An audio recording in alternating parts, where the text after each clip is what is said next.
Tangis keluarga pecah di pemakaman kopilot Farhan Gunawan.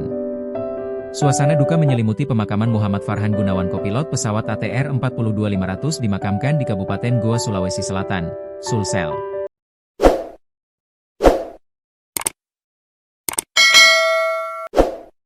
Ia dimakamkan di tempat pemakaman umum Darussalam Vilei, Kelurahan Ramangloe, Kecamatan Bontomaranu, Kabupaten Goa, Sulsel Minggu, 25 Januari 2026. Rata mereka memakai baju hitam, peti jenazah berwarna biru terlihat diangkat perlahan dari dalam ambulans ke liang lahat. Suasana haru di area pemakaman. Terdengar isak tangis pelayat menyelimuti prosesi pemakaman, terutama Ibu Farhan. Puluhan pelayat tanpa hadir untuk memberikan penghormatan terakhir. Mereka datang dari berbagai kalangan, mulai dari keluarga, kerabat, hingga rekan sejawat almarhum. Mayoritas pelayat terlihat mengenakan pakaian serba hitam. Doa-doa dipanjatkan mengiringi prosesi pemakaman. Sejumlah pelayat tampak menundukkan kepala, mereka larut dalam kesedihan. Kakak sepupu korban, Ramadan, mengatakan, pemilihan tempat pemakaman tersebut bukan tanpa alasan. Karena domisili keluarga inti di Makassar, ujarnya, menurutnya, lokasi tersebut dinilai paling mudah diakses oleh seluruh keluarga besar. Jadi kita pilih yang paling gampang aksesnya untuk semua keluarga, katanya. Ramadan menambahkan, pertimbangan utama adalah kemudahan bagi keluarga tinggal di Makassar. Selain itu, lokasi pemakaman juga memudahkan keluarga yang datang dari luar daerah.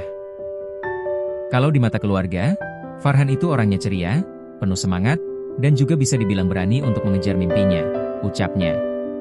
Menurutnya, sejak kecil Farhan sudah menunjukkan tekad kuat untuk meraih cita-cita. Hingga akhirnya ia berhasil jadi seorang pilot. Sampai sekarang akhirnya bisa jadi pilot. Itu memang mimpi dia kejar dengan sungguh-sungguh, katanya. Farhan juga dikenal sebagai pribadi yang hangat dan penuh perhatian terhadap keluarga. Farhan itu orangnya penyayang, terutama kepada saudara-saudaranya dan keluarganya. Bebernya meski telah berkarir di dunia penerbangan, Farhan tetap menjaga hubungan dekat dengan keluarga dan tidak pernah berubah dalam kesehariannya. Kalau di keluarga, komunikasinya biasa saja, normal-normal saja. Tidak ada yang berbeda, tuturnya. Ramadan menambahkan, sebelum kabar duka itu datang, keluarga tidak merasakan adanya firasat atau pertanda apapun.